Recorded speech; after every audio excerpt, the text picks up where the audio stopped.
Scream, Final Cut, 1999, Shooting Script. Echo Artifact Release. An echo from the world where Columbine never happened. In a timeline not far from ours, one pivotal moment shifted, quietly but profoundly. In late 1998, one of the Columbine shooter's parents accepted a job offer in another state. The family relocated. The pair was separated. The tragic shooting never occurred.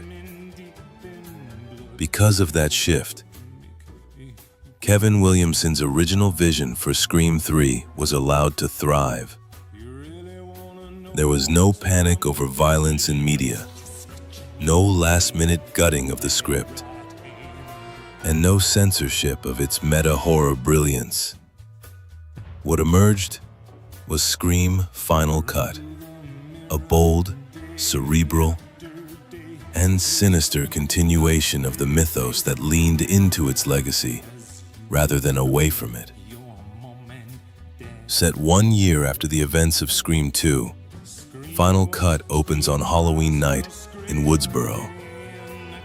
Two teens, Kyle and Jesse, record via their camcorder their descent into an abandoned farmhouse, the alleged site of Maureen Prescott's student film. What begins as urban legend tourism quickly turns into slaughter, filmed by multiple angles. But this isn't just murder, it's performance. The killers are reenacting scenes with cinematic precision. We then find Sidney Prescott, living in reclusion under the alias Laura Kent, running an online crisis counseling service. But when she receives an unlabeled VHS tape and hears the phrase, "Come home, Sidney," she knows the cycle has begun again. Meanwhile, back in Hollywood, Stab 3 is in chaotic production under sleazy exec Milton Arliss, with pressure mounting from real-world killings eerily mirroring the script. LAPD Detective Kincaid and returning characters Gale Weathers and Dewey Riley begin to piece together a pattern. Someone has a copy of the script and is staging the kills accordingly. Enter the Stab Club, a secret society of 11 high school students obsessed with reenacting and rewriting the Ghostface legend. Led by the cold and charismatic Ryan Kavanaugh, the group doesn't just idolize Ghostface. They believe they're evolving the mythos, performing a new narrative where everyone dies on cue. They've memorized the tropes, internalized the roles, and now they're scripting real death. Sidney returns to Woodsboro, witnessing firsthand how trauma has become entertainment.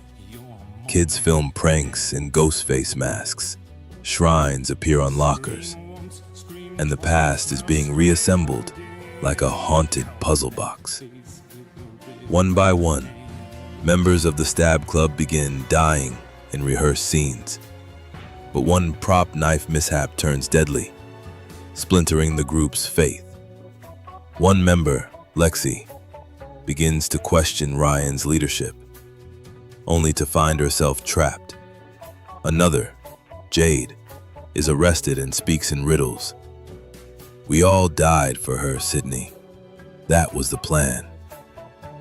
Through investigation, Gale discovers a lost, alternate ending to the original Stab, a leaked draft in which all the Ghostfaces rise together. It becomes clear the Stab Club is trying to finish that script in real life. The climax unfolds during a fan live reenactment, a staged final scene of Stab 3, live, held in Woodsboro's auditorium. The killers attempt to merge myth and massacre, inviting Sidney and the survivors into their final act. But Sidney, Dewey, and Gale turn the tables. They rewrite the ending in real time, pulling off masks, exposing fractures in the narrative. One by one, the killers falter as their illusions collapse.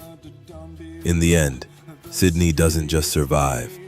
She takes control of the story. She chooses to live, not just endure.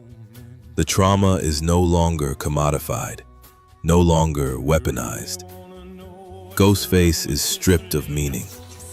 And in the closing scene, Lexi, one of the few survivors, walks off stage, leaving her mask behind. This script was never allowed to exist in our timeline. After Columbine, the studio panicked. Williamson's psychological thriller centered on cult behavior, scripted trauma, and the mythologizing of violence was deemed too dangerous. A new draft was commissioned. The story was neutered. The themes were buried. But in that other timeline, Final Cut was completed. It is not a remake. It is not a reboot. It is the true Scream 3, as it was meant to be seen. A film about the battle for narrative itself. A confrontation between survivor and storyteller, and a warning that even horror must face its own reflection eventually. Now, at last, it has returned.